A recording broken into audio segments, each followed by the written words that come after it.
A girl came in looking for cheap wedding flowers, like on the fly. And so my manager handed me this big pamphlet, like this big binder full of wedding information on all the questions you need to ask and all this stuff. And so he was like, here you go, you can do it.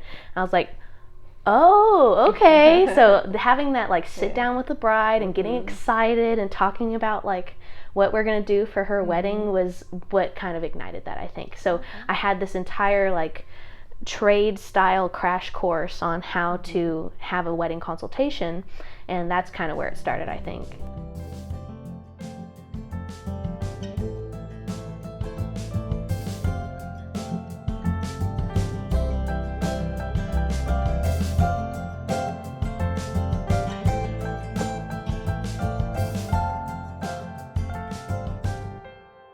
Welcome back to Sustaining Craft. This is the podcast all about the stories of those in a creative industry or business.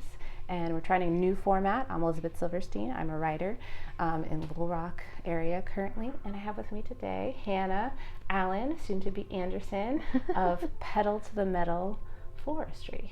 Thank you. Thanks for are having you? me. Thanks. I'm good. I just made an arrangement for a funeral for a guy who was a veteran. It's actually for a really close friend from high school. Okay. So I'm going to see her and we're going to probably have lunch later. Oh, that would be something good. Yeah. Sort of It's the best part of my job, I think. connecting with people. Yeah. Awesome. Well, talk to me a little bit about where you grew up. You're from the Little Rock area? I just grew up about 20 minutes down yonder. Okay. Yeah, I grew up in Sherwood. I went to North Little Rock High School. Well, graduated from there. But before that, I was in private school for about 10 years. Okay. And I was always really artsy and kind of out there and weird, and I thought farts were funny. And so I was kind of outcast for a while, but I went to college for music. Well, I went to Henderson for music performance on bassoon, but learned really quick that there was like absolutely no money in that. So I had a mental breakdown and dropped out. Okay. And then the flower industry just kind of found me. All right. Then let's talk about that for a minute. So how did it find you? What was that first step? Well, my mom didn't want me to wait tables anymore. So a friend through church was working at a flower shop and got me a job just being a customer service gal, which I'm great at. And so I was like, sure. And I had no intention of touching flowers whatsoever until the head florist, Marie, she said she got really overwhelmed one day and she was like, come on over. And she was like drilling me on the flowers, on what's what. I had to label them. She taught me all the basic arrangements that I needed to know. And then from there, she ended up getting transferred. And so I became head designer for about 2 years. And then I just went rogue and did my own thing. Wow. Okay. And what about, so you didn't want to touch flowers. You didn't have an intention of doing that when you first started, right? You were only because my manager was just like, this is your job, don't expect much. And I was like, yeah, sure, fine. Like I was young and dumb, so I was like, I'll just do whatever, just give me a paycheck. So okay. Yeah. And so from that process of, I'm here to work, all right, now I'm learning about flowers and touching them, what kind of ignited that passion? Because you don't start a business because you're just like, I guess this is fine. Right. You're passionate about it. Well, a girl came in looking for cheap wedding flowers, like on the fly. And so my manager handed me this big pamphlet, like this big binder full of wedding information on all the questions you need to ask and all this stuff. And so he was like, here you go, you can do it. And I was like, oh, okay. So having that like sit down with the bride and getting excited and talking about like what we're going to do for her wedding was what kind of ignited that, I think. So I had this entire like trade style crash course on how to have a wedding consultation, and that's kind of where it started, I think. Oh, wow. It was the wedding stuff. Yeah, and it's also about what I'm hearing is that common theme of it's about the relationship and hearing the story, right? It's not just here are your flowers, goodbye, but who are you? Right, and that's kind of what I like to put in my flower arrangements. Like the more I know you, the better it's gonna be, and that's why I like to meet with my clients face to face and like get to know them and their kind of just their vibe, you know. And it really helps because there's so many different styles of wedding flowers, and I don't want to do what everybody else does. Yeah. Yeah. Okay. What are some of those things that make you a little bit different? So let's talk about the florist industry in general. So there's kind of some rules and some There's so many guidelines. There's guidelines to it. You have these living things. There are recipes. There's a rhyme and a reason for every single amount. Like every single stem is accounted for. I've been in the industry for over 3 years working for other people, so I learned their systems through, Teleflora and the TLF system. So I think since I have a good grasp on the rules, like my mom always said when I was growing up, she said you have to learn the rules before you can break them. So now I'm just kind of winging it and doing whatever the hell I want. Breaking all the rules. Yeah. So the word recipe, it's fascinating to me because when you typically think of a recipe, it's like in a cookbook, right? It's not like flowers. Yeah. So talk to me a little bit about that. What does that mean? I'll just tell you. You got your 4 roses, you got your 5 zinnias, you got your 10 belladonna, and you got your greenery. You start with your greenery and you make your base. And then you do your main florals. Well, I mean, this is just my recipe that I've just been, it could be any, there's so many ways to skin a cat. Yeah. But I like to do my big blooms first, and then my filler, and then the extra fun stuff, and just kind of go from there. And then it depends on what style you're making. Like this is a spray style arrangement, so all the good stuff is happening up front, but there's nothing going on in the back. It's just like a wall. But otherwise, you're making like a 360 arrangement. You're making something that goes against a buffet. You're making blah blah blah. So there, I think that's why I do it fits my style of work, I guess, because it's all like off the cuff. It is constant moving parts, I guess. Yeah. And with the recipe, it's just, I've memorized and drilled it into my head enough to where I know the steps I have to take. It's just like cooking, you know your basic ingredients you need, and then you just go from there. And you get faster at it the more you do it. Exactly. And you try different things once you realize, all of that. That is really cool, and it's an art form. So when you look at this is beautiful, and there's colors in it, and there's composition. That's art. So it's really cool to see when you talk about your own recipe. That's your style, right? That you've created and come up with. Yeah. Well, I mean, honestly, it's really not like it's nothing original.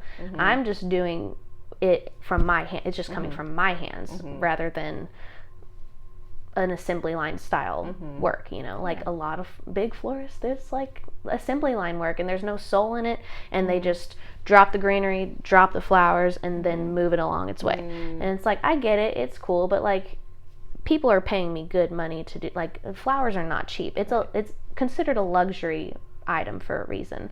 And so I try to make it affordable and quality with quantity. Like why not have both? You don't have to choose quantity or quality. You can have both. Right. Yeah. That's awesome. Thanks. And if someone else had done the same thing, it would look different. Like it would be different. Yeah, like someone could definitely replicate this with the same recipe that I used for how I arranged it, but it would definitely look different depending on their style. Yeah. I'm just gonna pop. I might cut this part off. I'm like, we're still recording. Okay, we're good. Maybe I'll keep it in. Maybe we'll cut it out. That's new art form for me. We see each other. Yeah. Oh, how are we looking? So you've worked for some other people. You're kind of learning the tools of the trade.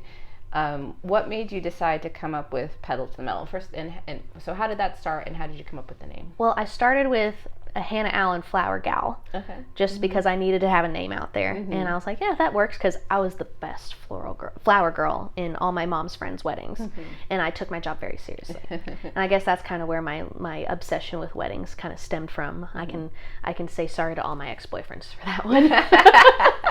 But now you found the right one. But I figured it out. I just needed the right avenue. Yes, and the right person. Right? Yeah, now I'm engaged, so everything worked out. Yeah. But what was I saying? You started it. I started as flower gal, and then I was just making like an Instagram post one day, and I was just like, everything's going so fast. It's Petal to the Metal, and it just clicked in my head. I was like, that's the best pun of all time for a flower business. So, then I went on Instagram to change my handle, and like there's so many Petal to the Metals already. And I was like, all right, I'll deal. I mean, it's pretty good. Yeah. But so that's why I put the little AR at the end of it, so that way it's it's localized. Yes, you're the only Arkansas Petal to the And I don't blame everybody else. Like, it's a good one, but Yeah. I might copyright it one day, but we'll see. Yeah, it's little baby steps. Yeah, and my silent partner, Lacey, she also just absolutely loves that name because we're all like rock and roll, you know. Yeah. Like, my flowers might not necessarily be like on brand, but it's because it's not my art, it's for someone else, you know. Like, I'm not going to make a spray for a veteran rock and roll in black, you know, but you can always ask, and I'll be happy to.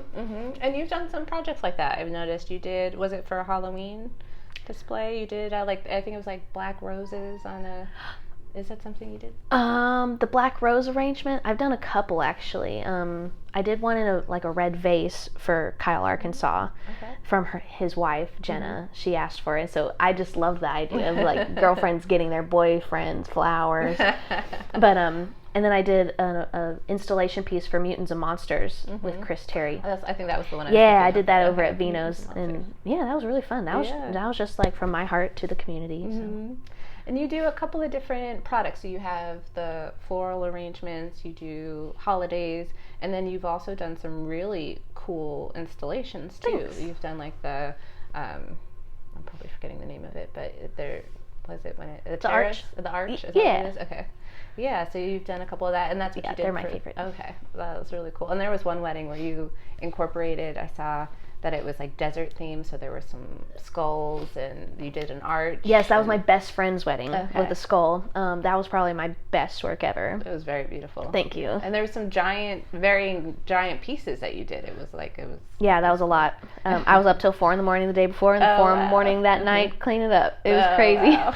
But that was so fun. I did there were 2 giant fireplaces, and so I just threw 2 giant bowls of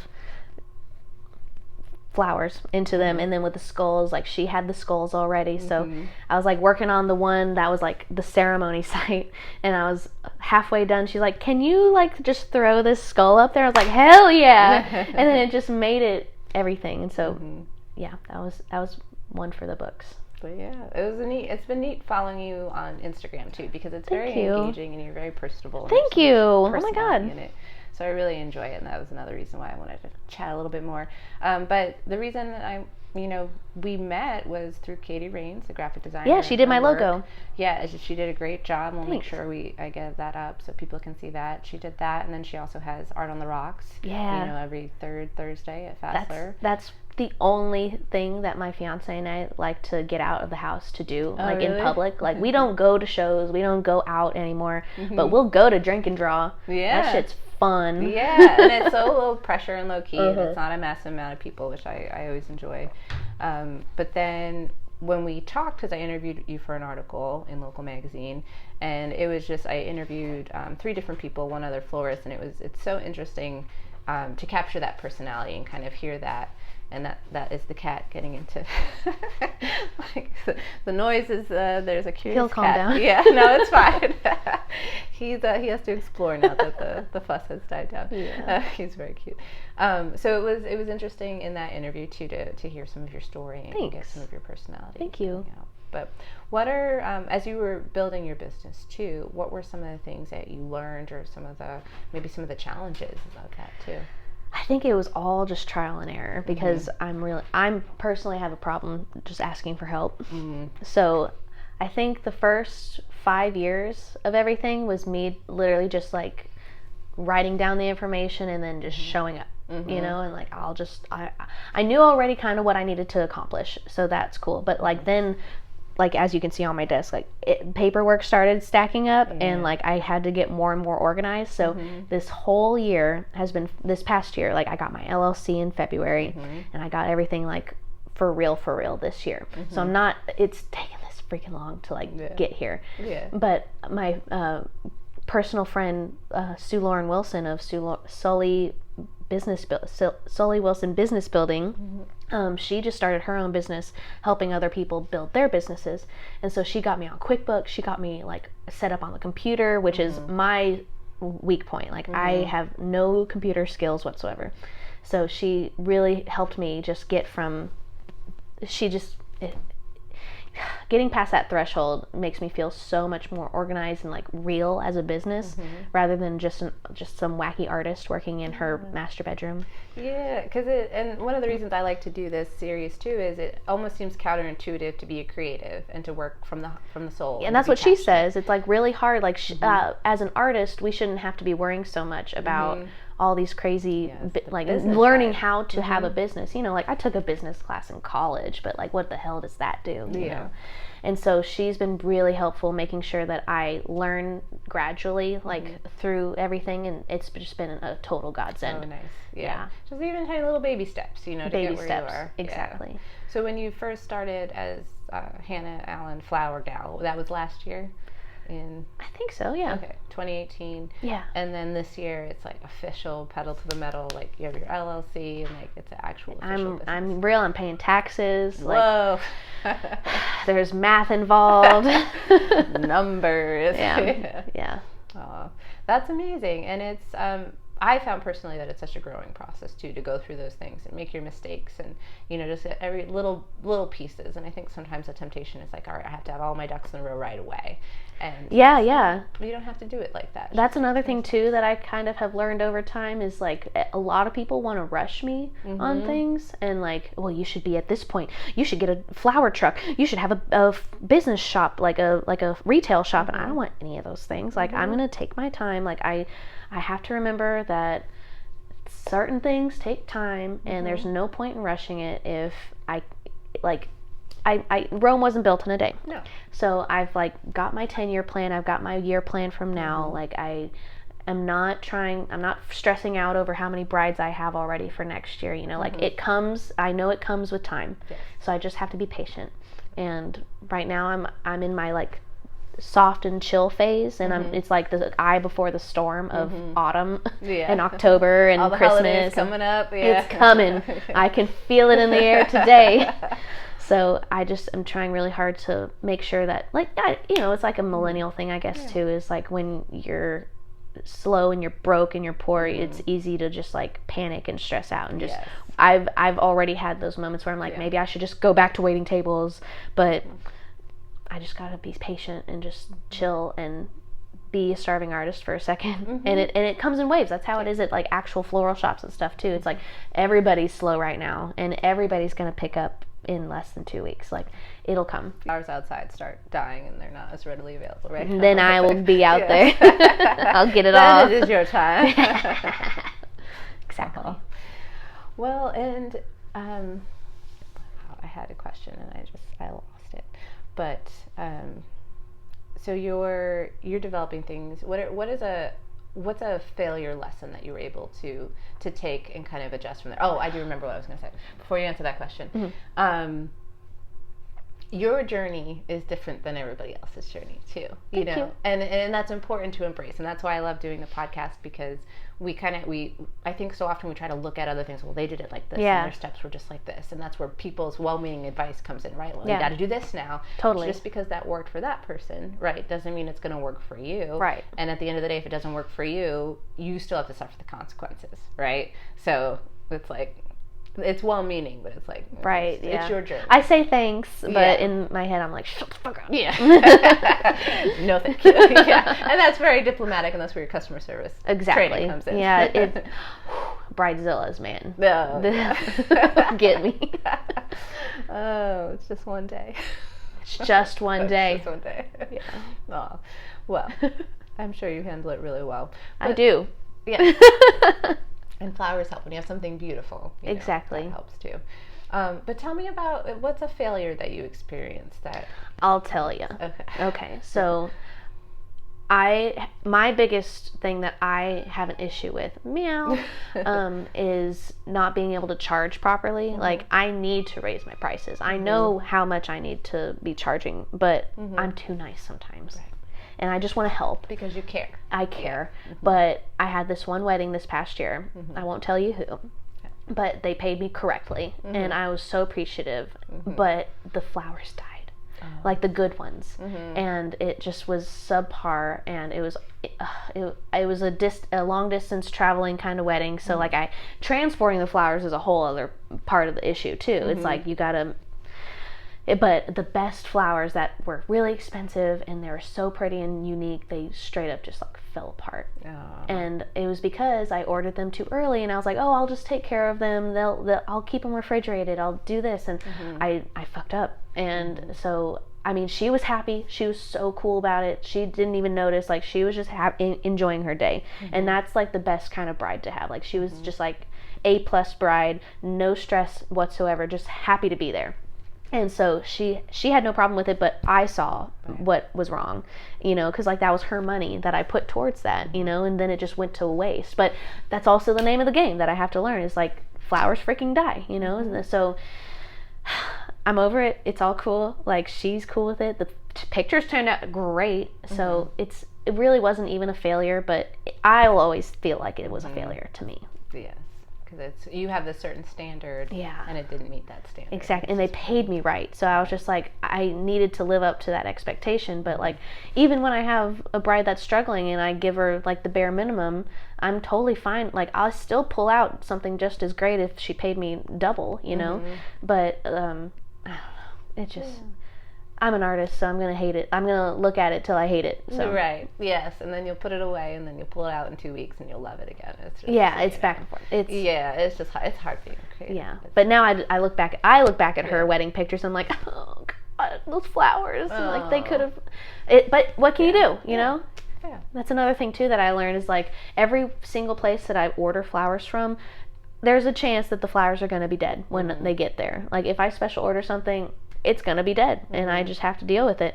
At first, I got really mad about it, like a long time ago, but then it just became a reoccurring thing. I was like, well, I guess I just can't trust anybody. And then I was like on my period or something, I guess, because I got really like enraged about it, and I just like was bitching about it. But then I was like, you know what?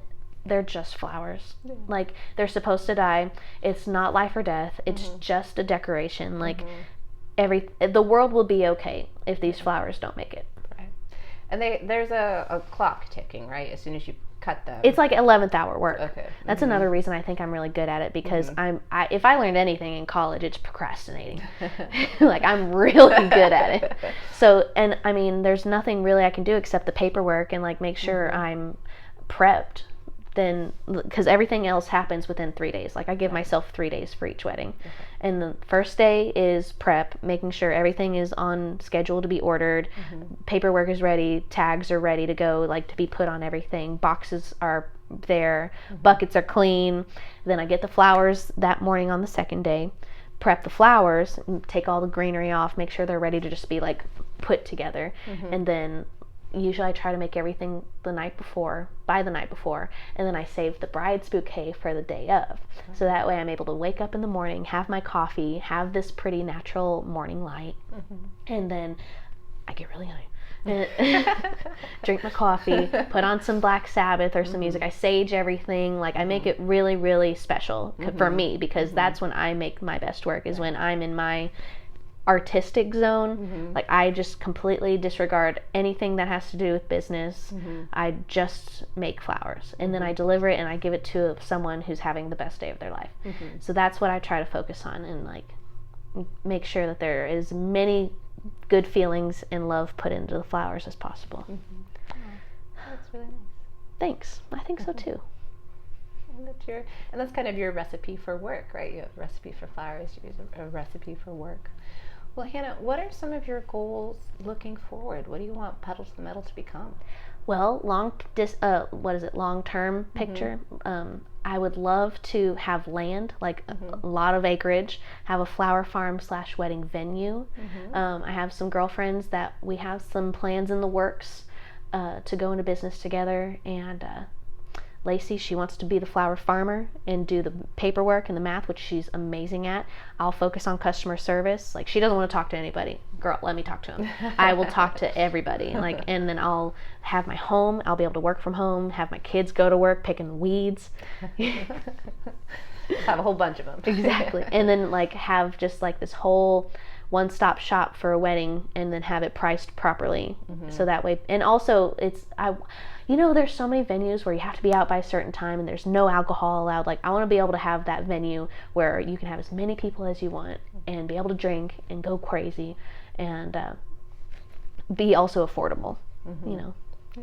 finding that kind of that the right recipe for that, even like what does that look like and how do you make it work? Yeah, I'd love to just have like a separate like barn-ish shed that could be my workshop and have like work tables to be able to have classes and sessions, and maybe even have like bridal DIY parties where they could just, and even maybe have like a bridal suite, like extra house where the wedding party could stay in or the girls could stay in for the night. They can make their own bouquets. You know, just make it very welcoming to whoever rents it out, and then I can have love in my house the rest of my life. You know, and just like stay home forever. You're an introvert, huh? I want to be. I really want to be. I just like being home, you know. Thinking as like, you know, my mom got to be a stay-at-home mom. And so early on I realized I'm not going to get to be a stay-at-home mom. And I really want to be a mom, if anything. So if I'm going to have to work and I want to be a mom and I want to be there for my child, then I think I'm just trying to think of ways that I could do both. You know, so being able to work from home and then have my hands on flowers all the time, that's just the dream. Otherwise, we'll just move to Puerto Rico. There you go. So you have a couple of different plans. Puerto Rico, not a bad plan. That's another thing too. I learned a hard lesson I learned in college when I dropped out was I had it in my head, like it was rock solid plan that I was going to go to New York. I was going to be in Juilliard. I was going to travel Europe and play music, but I just straight up said, never mind. So obviously nothing is written in stone if I think it is. So all of this could go to shit tomorrow, and I'll be okay with it. I'll be fine. You know, I have plenty of avenues, and like, I don't think flowers is the only thing that I have for myself to express myself through. So like, if my hands get broken tomorrow, I'll be okay. I'll figure something out. And that's also an amazing characteristic, I think, that is very undervalued, that idea of starting over, because each time you have to start over.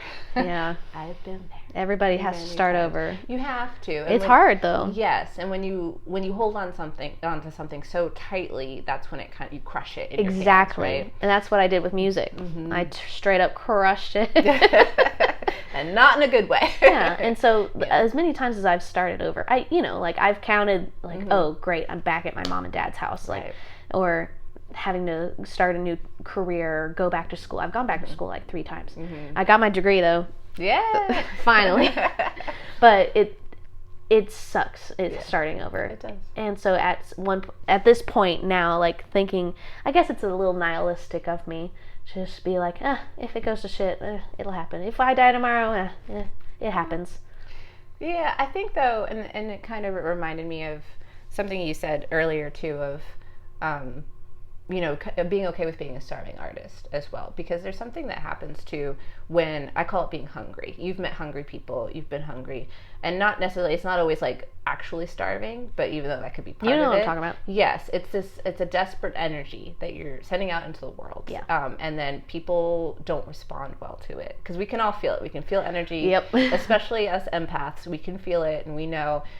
So I've worked really hard on not living as though I'm hungry, even if I am, because when it's meant to be and when something's meant to come, it'll come, and if it's not, I need to let it go. So that's that really beautiful, like, open-handed philosophy. It was what you're saying, basically, like, I'll be okay if this goes away, or I'll be okay if this happens. Yeah, I'll have to be okay with it. Yeah. So, I mean, I've already thought about it, because, Jordan works out of state all the time.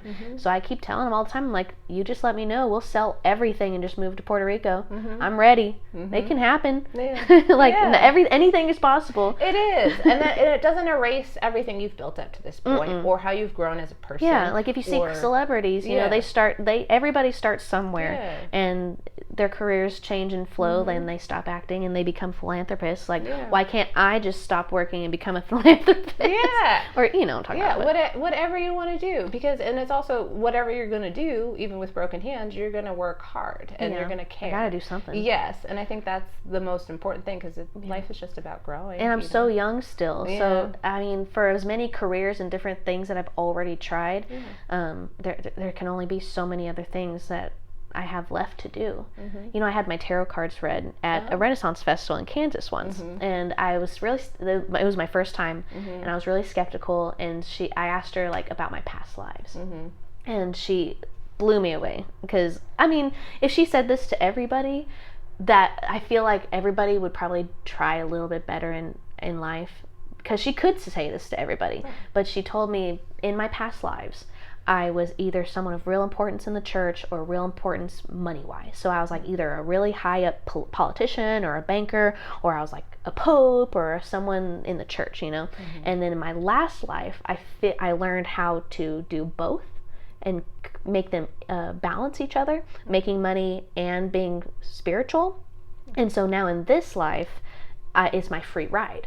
She said it in that way, where it was like, I can do whatever I want. And I can be whoever I want. I've been lucky enough to be born in the United States in a family that is middle class I've been taken care of. I went to private school. I had a good education.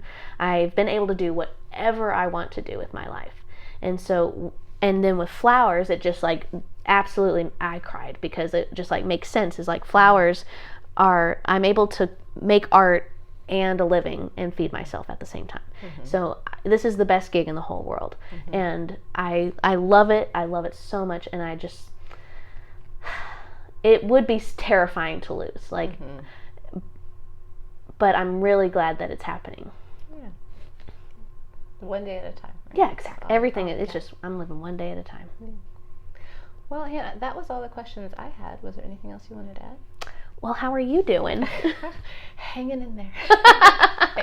One day at a time. All my own advice is, what I'm holding on to, but I'm doing okay.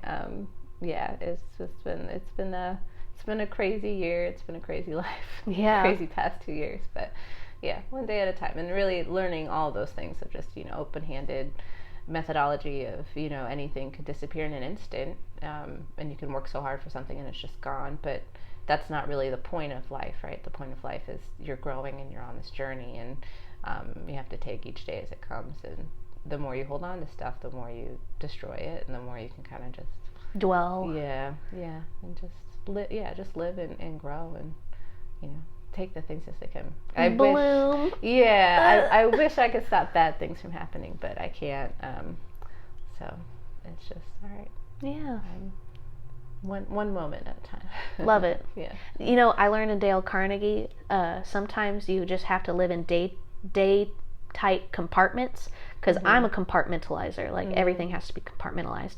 And so when he said that in his book, it was like, oh, I can just live in day tight compartments. Sometimes I've lived in hour tight compartments, and that's fine as long as you are aware of it and conscientious about where you're at. You'll be fine.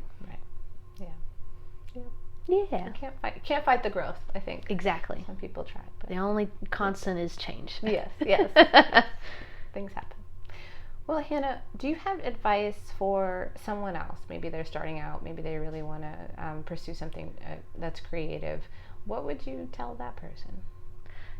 Well, first of all, yes, do it. I'd support it. Live your best life. Get a client first.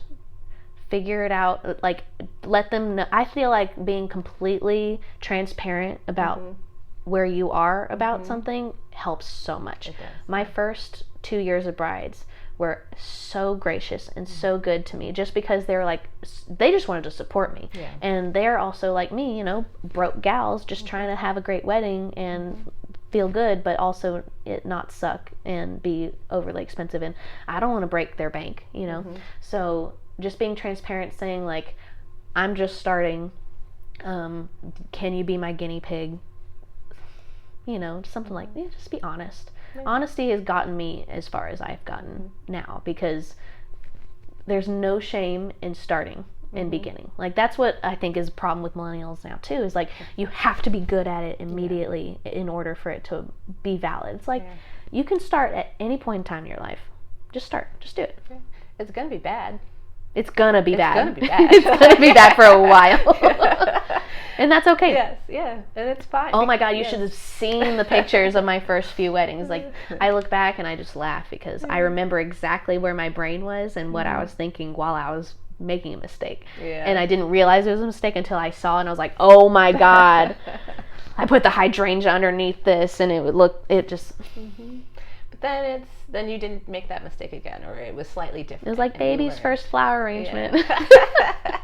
And now you're not making those mistakes, so it's all. I mean, maybe I am. Who cares, though? Honestly, mistakes. like art is subjective. It is subjective. And that's another thing too. Is like I can do whatever the hell I want with flowers because it's so subjective. Yeah. There's so much bullshit on Instagram too. It's like people don't know what's really good and what's really not. Oh no. You know, it's all about if it stands the test of time. If you can shake it and it not fall out. Like if it can stand up on its own. Yeah.